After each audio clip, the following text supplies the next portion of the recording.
9월 22일 복된 이 아침 하나님께서 우리에게 주시는 귀한 말씀은 사무엘하 3장 12절에서 21절의 말씀입니다. 마지막 문제라도 하나님으로 풀린다라는 제목으로 함께 말씀 나누도록 하겠습니다. 내용 흐름상 어제 본문의 후반부에 해당하는 12절부터 16절을 오늘 본문의 전반부에 해당하는 17절부터 21절과 함께 묵상합니다. 이스라엘에서 아브넬의 입지가 예전만큼만 하질 못합니다. 아브넬 입장에서는 어떻게든 이 상황을 역전시켜야만 했습니다. 그런데 자기가 이스보셋에게 협박할 때 사용했던 내용들에서 착안하게 되는데 그것은 바로 다윗과의 협상이었습니다. 그래서 아브넬이 자기를 대신하여 전령들을 다윗에게 보내는데요.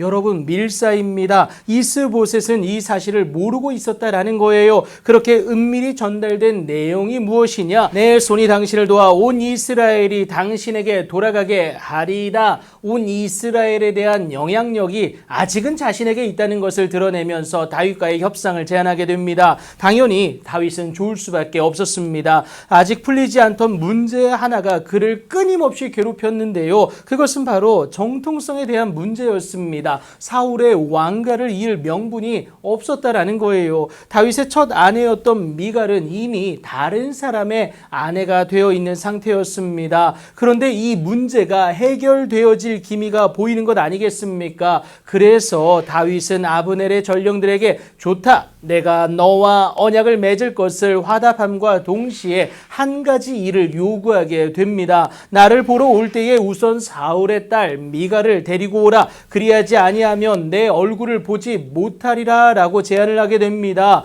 유다의 왕만이 아니라 하나님의 뜻에 의해서 온 이스라엘의 왕으로서 부르심에 온전히 응답하기 위한 조처였다라는 것을 여러분 기억하시면 되겠습니다. 단순한 욕망의 문제 처리가 아니란 것을 알 수 있는 대목도 있는데요. 여러분, 이 문제를 아브넬에게만 맡긴 것이 아닙니다. 다윗이 직접 사울의 아들 이스보셋에게 전령들을 보내 알렸다는 사실이죠. 14절입니다. 거절할 수만은 없었던 이스보셋은 사람을 보내 미갈의 현 남편 라이스의 아들 발디엘에게서 그를 빼앗아 오게 됩니다. 여러분, 이 과정을 통해서 밀사의 공론화로 인해서 다윗의 요구까지 모두 처리하게 되는 아브넬입니다. 이제 더 이상 감출 것이 없었어요. 이스라엘 장로들에게 그래서 아브넬이 당당히 말하는 것이, 너희가 여러 번 다윗을 너희의 임금으로 세우기를 구하지 않았느냐? 이제 그대로 하라. 여호와께서 이미 다윗에 대하여 말씀하시기를 내가 내 종 다윗의 손으로 내 백성 이스라엘을 구원하여 블레셋 사람의 손과 모든 대적의 손에서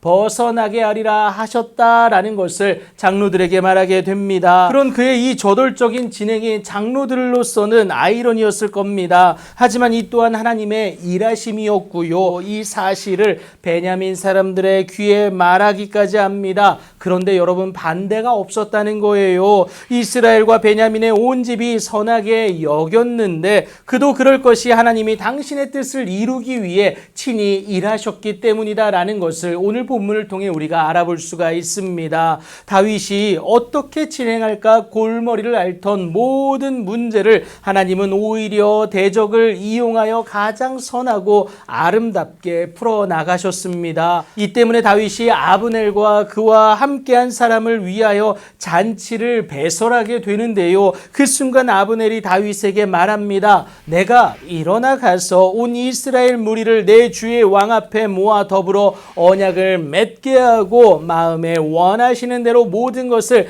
다스리게 하겠습니다. 여러분, 도망가는 것임을 어찌 다윗이 몰랐을까요? 하지만 다윗이 아브넬을 보냅니다. 평안히 나아갈 수 있도록 한다라는 거예요. 이유야 어쨌든 하나님의 뜻을 이루는 통로의 역할을 감당한 그였고요. 무엇보다 원수 갚는 것이 하나님께 있으므로 하나님이 갚으실 것에 대한 확신이 다윗에게 있었다라는 것을 우리가 알 수가 있습니다. 여러분, 하나님께 맡기십시오. 하나님이 풀어가시면 골머리를 앓던 실타래와 같이 엉킨 문제일지라도 하나님은 반드시 풀어내 주신다는 사실입니다. 풀어내시고 해결하실 하나님을 놀랍도록 경험하시는 여러분들의 귀하고 복된 오늘이 되길 예수님의 이름으로 축복합니다.